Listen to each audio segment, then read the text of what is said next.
It's Tuesday. Happy Tuesday, every single one of y'all. Thank you guys so much for coming back to watch my video again. Today we're going live talking about how living in America has made it possible for me to start a farm back in Africa, in Congo. All right. So if that sounds like something you're interested in, stick around and we'll talk about it and see if you can relate to some of the things I have to say about this. All right. So you guys know, damn, I hate when I take a road because I think there's traffic on the other road, and then you come to an alternative road and there is still traffic anyway. So Philadelphia is not getting any better. All right. So we're gonna talk about all of these issues, and yeah, you stay tuned. So I know it was, I had a very, very nice weekend. It was very productive. I was able to do things that I had originally planned to do, which is a great thing. And I hope you guys had an amazing weekend too, all right? So let's talk about this. All right, you guys, in case you didn't know, my name is Mervel. I'm originally from the Democratic Republic of Congo, but I currently live in the United States of America. I do business in Congo. I travel back and forth. I am currently building my farm, right? I'm doing a variety of things right now. So my farm is still in the building stage, but I really take pleasure in doing farming stuff, and I would now at this point consider it being one of my passions, right? It's my passion and I love doing it. So one of the reasons I'll travel back and forth because I believe that farming is the way to go, because this industry, it's just, if you do it right, you're gonna make it. We eat every single day. We consume food, right? So nothing can go wrong with agriculture or farming or whatever it is that you're trying to do in food industry field. Okay, so if you are thinking about getting into business in Africa and you have no idea where to start, farming could be one of them, or real estates. All right, those are one of the most lucrative business you can get yourself into. Okay, all right guys, so let's get right straight to the subjects today. I've been living in America for 13 years now. I've learned a lot of things throughout my time here in the U.S. And with all honesty, when I came to America for the very first time, 13 years ago, right? My very first job, I got a job working at a slaughterhouse. Okay, I worked at a slaughterhouse, my very first job, and all I remember, my first day at work, I hated it. I hated it so much that I miss back home. I miss my parent. I miss everything about Congo. I said, well, I came to America to this. And like, I'm thinking, damn, like I have to go back tomorrow to work and the day after that and more and more. So I kept thinking, I'm like, I was better off in Africa. In Africa, I would never have done this sort of jobs, right? Because I was in college and I was, getting ready to get my degree and everything. And I'm saying, damn, man. But I had to embrace it. I had to accept my new reality. So what I did, I sucked it up and kept working. But I knew, right, that I needed to better myself. I needed to get out of there as quickly as possible. So what I did, I focused on ESL, which is English, learning English as a second language, basically. I'm like, all right, I'm gonna learn this language. I'm gonna go back in college, get my degree, or maybe just do some online class so I can find a much better job, so I don't have to stay here with this bloody, environment, sort of, right? So it's ironic that I said those things right back then. I was a lot younger when I was saying those things because I hated it. I hated it so much, right? But check this out. My father among other businesses that he owned. Hey, brother, how you doing? Among other businesses that he owned, farming, it was one of the activities that he, um, one of the activities that brought him money, right? Because my dad left us when he passed. We have about like 138 acres that my dad owned, and we still own it, but it's just nobody is bothering doing anything with it. We just have somebody who pretty much looks after the farm, make sure that nobody does anything crazy. So this guy's basically making money off of the farm, and nobody, whether it is my siblings, is thinking about doing anything with it. Understand what I'm saying? And that's the thing, because when people don't have money to invest on anything, they don't appreciate what they have. So think about giving somebody who has the financial capability to turn 138 acres around. Can you imagine how much money they could make? But because they don't have the finances, so it's just sitting there and nothing is getting done, right? So my thing now, right? Going back to my journey, just so you will understand why I was able to do what I'm doing now, staying here in the West, despite the fact that I hated my first job when I first got it, right? But this was at a slaughterhouse. We were butchering pigs. You understand what I'm saying? It's ironic because today I own a pig farm, right? But we're gonna get to that in just in a second. Stick around. So I'm like, I don't want to stick around here. I don't want to do this. I want something better. And of course, I focused on my ESL classes. I was able to get out of that environment. And the way that happened when my dad passed away back in 2014, right? I didn't go right away because he passed in June of 2014. And I didn't go back in Congo until November of 2014. So I went there, I spent time with family and everything. Of course, I had requested, all my vacation times that I had, because I wanted to stay a little bit longer to spend time with my family, after grieving my father's death and all of that stuff. So I asked additional, time that they didn't pay me for it. It's basically like my, I filed for my leave of absence, which was approved. But I spent almost 4 months. I spent 4 months in Congo. Then I went back to the U.S. So, I went back and knocked on the door. Hey, I'm here. I'm ready to go back to work. They kept making me wait. I'm like, bills don't wait. Like, y'all need to get me back in work, yo. And it was taking them too damn long. I'm like, you know what, screw this. So I ended up applying somewhere else. It was a warehouse. And that was my very first warehouse job that I got. Keep in mind, this was probably 2015 already. So I'm working there, I'm doing my thing. And I'm like, man, it's the same thing. Because I thought running from a slaughterhouse was a solution. But yes, going from a slaughterhouse to a warehouse, for me, at least the way I saw it, it was a step up. Even though I had to take a pay cut, I started making probably like $4 less than what I was making when I worked at a slaughterhouse. But I was just like, all right, it's better. I'm going to handle this. So back then I had a roommate. We used to stay together. My boy Joy, shout out to him. So, we were staying there, paying bills and working in, and I started getting my raises, working from the warehouse. Don't get me wrong. I actually accepted the warehouse better than working at a slaughterhouse, right? And then I started learning how to drive a forklift. Then I became a forklift operator. Things started looking up, right? And within the same year of 2015, I went back to college officially. So I started taking, college courses. I'm going to college part-time, and I have my while keeping a full-time job. So I worked there for that company for almost 5 years. So while I was working there, something kept telling me, I'm like, listen, it's almost the same crap, but different boss.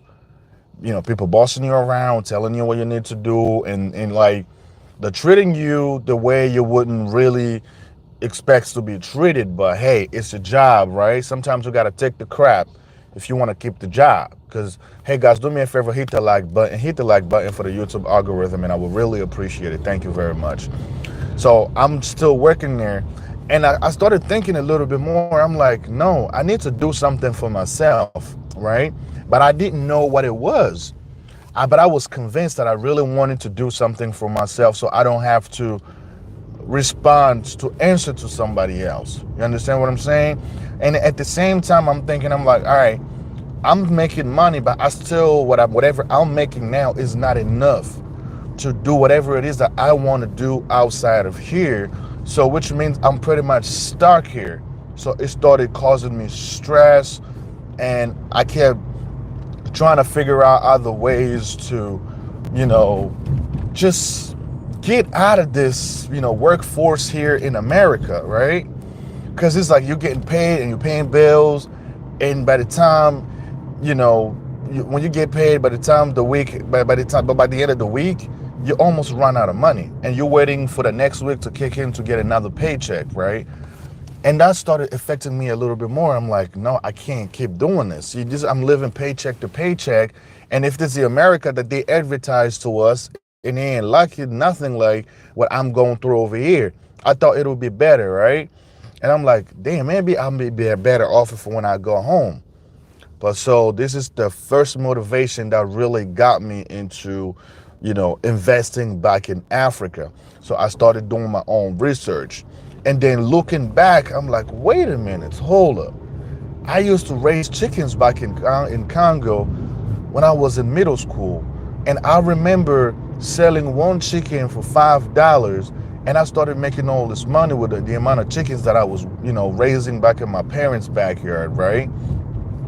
And I'm like, back then, I didn't know what it was, but I could have turned that into a business, but because I was still living with my parents, right? And I took it for granted. But then I'm like, all right, maybe I need to do something similar, but in a much larger scale. So, and at this point, I still didn't have the money to do anything like that. You know what I'm saying? So guys, keep in mind, saving money, it's difficult, right? Guys, do me a favor, hit the like button. Again, hit the like button. If you're watching me, just let me know where you're watching me, where you're tuning in from. And do me a favor, hit the like button. It helps out big time with the YouTube algorithm, all right? Because I don't have anybody else that will help me out other than you guys that support my channel by tuning in, watching my videos, commenting, and all of that good stuff that you guys have been doing. And I'm very thankful for that. And just for the sake of this live stream, do me a favor, hit the like button, all right? And I would really appreciate it. And if you don't mind, you can share it with your friends on your social media. Maybe they're interested in what I have to say, and then we'll go from there, all right? So then there's this thing that we started. It's called Susu. But for my Congolese folks, we know what we call it in Lingala, Likelemba, right? So we started doing Likelemba. Pretty much we will put in, it was a certain amount that we were putting in. It was probably like $250 every 2 weeks or something like that. It was either $150 or $250 every 2 weeks. So we did that for almost 8 months. So I got my portion. I got $6,000 from it. So the $6,000 that I got, I'm like, all right, with the money that I have, I need to buy me a land. I need to buy me a land somewhere in Kinshasa and start, farming, agriculture, something. So I got in contact with my mom. I told her what I wanted to do. He called the guy that he knows who facilitated the buying process and everything. So I was able to purchase my first land, my very first one, my farming land. That was before I got my 2 residential properties that I own in Kinkole, but I started with my farm first, right? I buy my farm, it's empty, nothing but grass that needed to be cut down, and my mom was pretty much taking care of everything while I was here. So here I bought a land, but I still didn't have enough money to build something right away, right? And start farming the way I should have. And I'm just like chilling. And this was in 2016 when I made this purchase, right? And I'm like, all right, so what am I going to do with this land? So guys, Now, going back to the subject, this is me staying here in America and, right, working here. Despite whatever I was making, I got myself into doing the susu slash likelemba, and it gave me 6,000 US dollars that allowed me to buy my first land, right? So I'm getting there slowly by slowly. So I purchased my land. My mom is doing everything, and I might have sent a couple of $100 to plant certain things, but my mom did most of the plantings at the beginning of me buying my first land, right? I'm just pulling into the garage because I was on my way to work. Then I get to park, and then we'll just have this conversation. Come on, guys. I see y'all liking. Just hook me up. Hit the like button, man. How many times do I have to say this before you guys can hit the like button and hook your brother up? Come on, man. You already, you know how we do it in Africa. We support each other, right? Come on, don't make me say this multiple hundred times. All you gotta do is hit the like button. Hit the like button, hit the like button. I can't say it enough. Yeah, I'm a little too close to this vehicle. Yeah, I need to leave them a little more space so when they open the door, they don't have to bump it into mine. You know what I'm saying? Yeah, because I ain't trying to get my car lose color and stuff. All right, guys, so let me roll down my window because it's getting a little hot out here. Oh, snap. All right, let me remove this. Give me 1 second, guys. All right. I'm getting my mic back up. I'm ready to rock and roll. All right, let me roll this down. Okay, come on, guys. Hit the like button. Hit the like button. I appreciate it. I'm watching from Switzerland. Please, how can I get in touch with you? You go on my YouTube tab. All my information is on there. My email address is on there, so you can shoot me an email. We'll talk about whatever it is that you want to talk about, right? And maybe I have people that I'm in direct communication. They have my WhatsApp number. We put that in a public place like this one right here, right? So you can reach out to them. I'll reach out, whenever I get a chance, I'll write you back, and then we can communicate through my emails and potentially exchange numbers if necessary, all right? All right, thanks, I appreciate it. Please do me a favor, guys, hit the like button. It's still looking, I still can see 0 there. It's still 0, it ain't going up. It's still 0, guys. Hit the like button, hit the like button.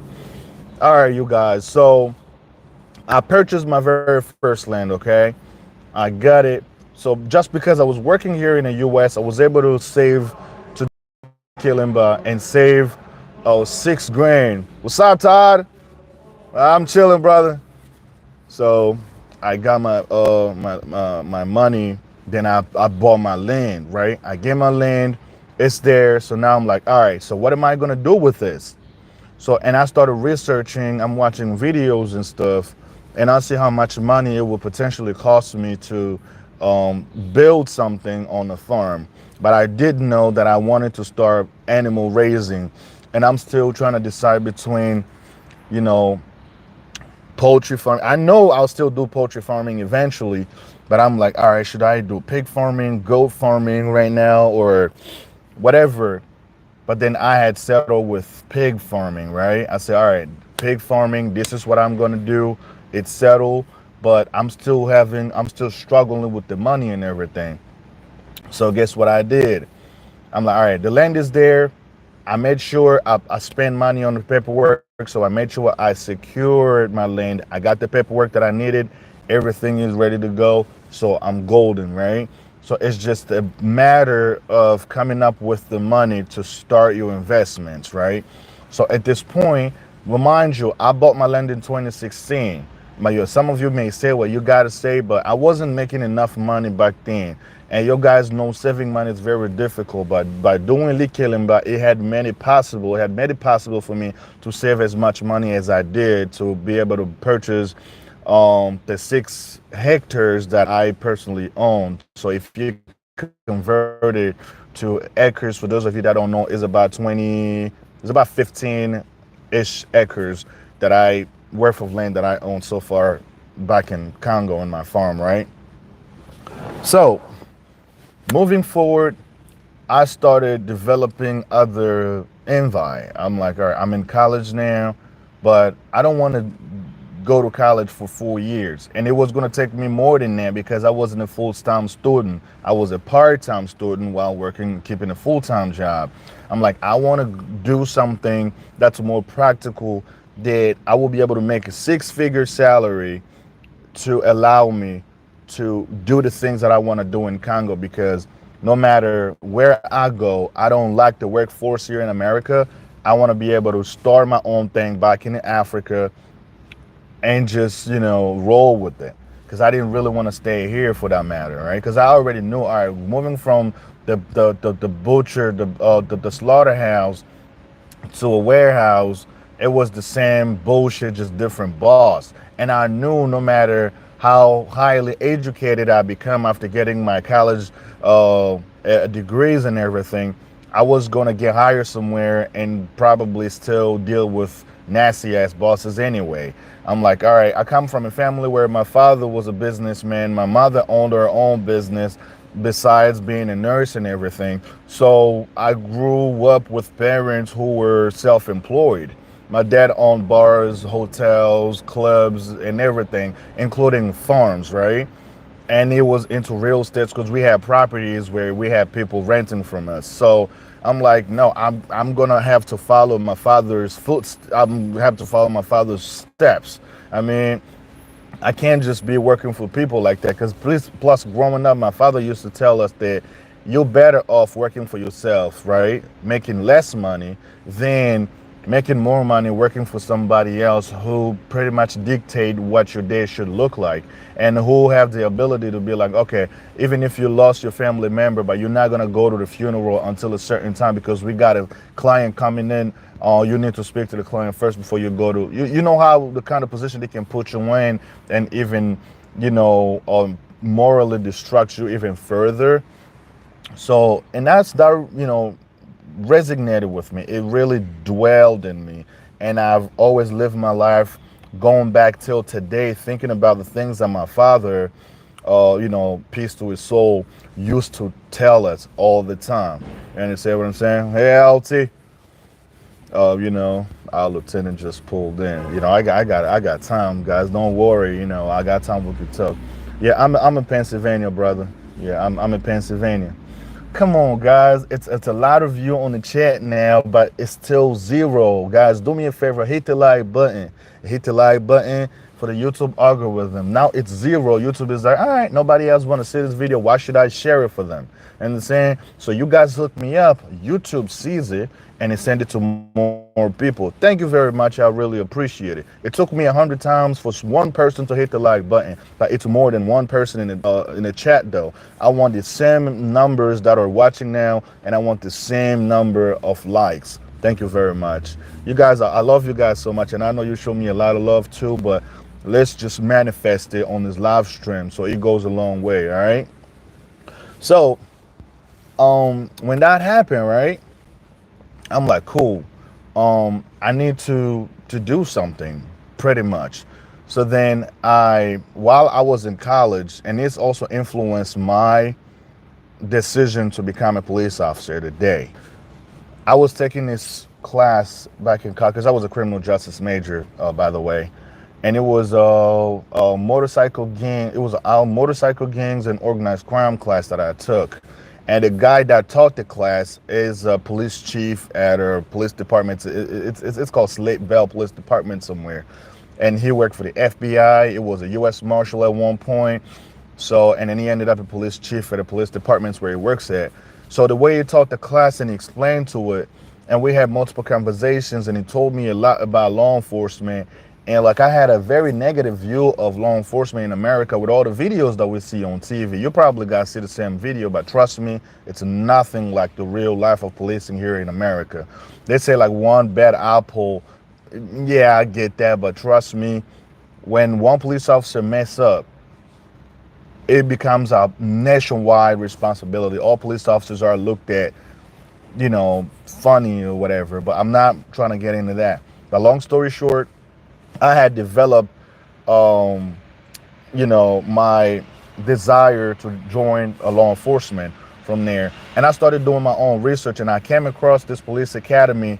I went to the information station. I did everything that I had to do, and I put myself through the academy. I did the training, which didn't take me more than a year. When I graduated from the police academy, I got my very first job as a deputy sheriff, and I started making more money than I ever did when I worked at a warehouse. I'm like, man, this is getting better, right? I'm like, now I put myself on the right path where I'll be able to save more money to finance the things that I want to do in Congo. So to back up the subject, so that's really working out pretty well for me, right? Because I want a six-figure job, so I'm able to save a lot more money to do what? Do the things that I want to do in Congo, and potentially get out of the US workforce, so I'm able to run my own business back in Africa and still be able to make money without needing to come back here in the US to get another job and get a paycheck. You understand what I'm saying?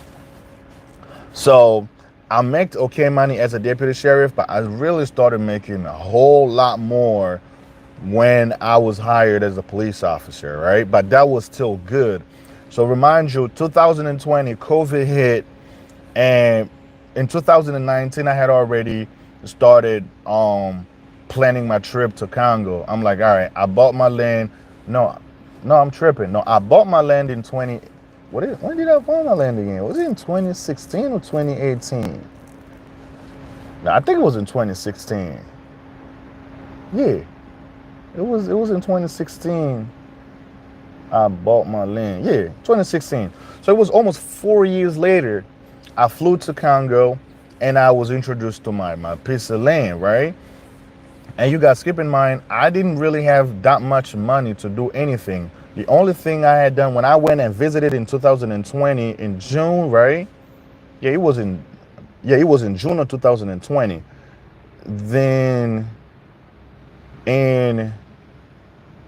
it was 6 months later, I went back again in 2021. I visited again. Then the second time, that's when I did the fencing of my farm. And then when I did that, I'm like, all right, I'm going to start with animal raising. So I ended up buying 2 pigs, and yeah, I started officially my pig barn, my pig farming. But keep in mind, my pig barn wasn't still built yet, and I bought those pigs, but they were staying at a friend's mini barn that he owned, which I also helped build, like rebuild, so that the pigs have a place to stay or whatnot. So I did that. But while I was working here, I kept saving more money to do what I'm doing in Congo right now. Believe it or not, living in America made it possible for me to do things that I'm doing in Congo right now. Because when I became a police officer, I started making way more.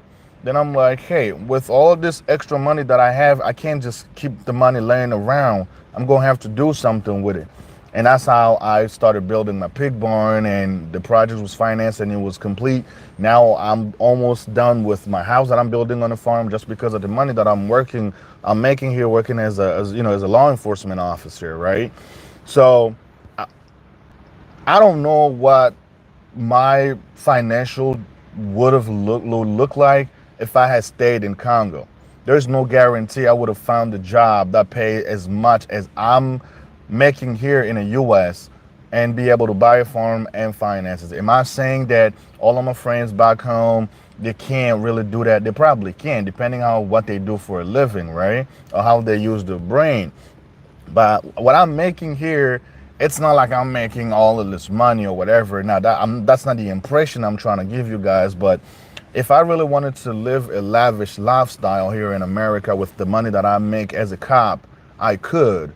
But I'm the type of person who does not like people to know who I really am. I'm humble. I would rather live as if I was broke here in America, but making sure I'm building something greater in Congo. Because at the end of the day, that's where I really want to be anyway. I really want to settle in Congo, run a business or a farm in the Democratic Republic of Congo, and don't really give a crap about anything whatsoever here in America. That's why it's even still taking me longer to buy a house here, because I'm thinking, all right, if I buy a house here in America, then what? Maybe the only reason I might still buy a house in America because I'm able to build that equity. When I build that equity, then I'm probably going to be able to resell the house and have that money and pour it into the project that I'm already doing in Congo. You understand what I'm saying? So that's also another possibility. That's probably why. But if it was just for living here permanently, buying a house would never be an option for me. So just keep in mind, if I'm ever going to buy a house, it's just to build that equity, period. Because I'm like, all right, I'm not even planning on staying in America within the next 10 years. So why would I want to buy a house and pay mortgage for the next 30 years if I'm only going to move back to Congo to run my farm? Because the way things are looking right now, guys, I'm in a good path. I'm soon bringing the pigs back. I own a pig barn that has the capacity to hold at least 100 pigs or more. Or, I mean, it's originally built to hold 100 pigs, but if I really wanted to, I could bring that number up to 150. So depending on how I want it run, right? And then next project is going to be the poultry farming. When I build the poultry farming, then when I start the poultry farming after building the chicken coop, that's just expanding, because that's one portion of the land that's been used. It's even less than an acre that I use to build my pig barn and the house that I build now. But we're going to keep doing more land clearing to expand so that the whole farm is really habitable. I'm saying that is my ultimate goal. But the only reason I'm able to do these things because I'm making money here. I'm able to save this money and to do something with it in Congo. Trust me, guys, you may be making a lot of money, but if you don't have some sort of investments where you can pour your money into, you're just going to end up blowing the money. And then you turn around, oh my God, like, I have all this money. What am I doing with it? Sometimes we spend money on things that we don't need unnecessarily, and then we blame the government or the system that, oh, izambongo molo waya yabanguma bamila batumbongo. No, it's you. I know saving money is difficult. I know that. Even making what I'm making now, like I'm currently still doing another Likelimba. I'm gonna get like $8,000 from it. If I really wanted it next week, I could get it next week, but I'm waiting till almost towards the end, and then I'll get mine, because I'm already in the thick of planning a trip to Congo. Well, that's a spoiler alert. I am flying to Congo again. You guys know the pig barn is done, the house is done pretty much, and the pigs are going to be back. Of course, I have to be on the ground and see how things go. We're talking about between the month of June or July. I should be in Congo with it for a period of at least a month to run things and then come back here, right? And I'm doing that because I want to take the money and do something with it. But while I'm here, I'm also doing what I can do from there. That's how hard it is to save money, because it's very difficult to save money. You really have to start thinking about ways to save the money so you have the ability, right, to, facilitate your project back in Africa or wherever you are doing a business. You understand what I'm saying? By doing that, I know it's going to enable it to do so. Right there, right?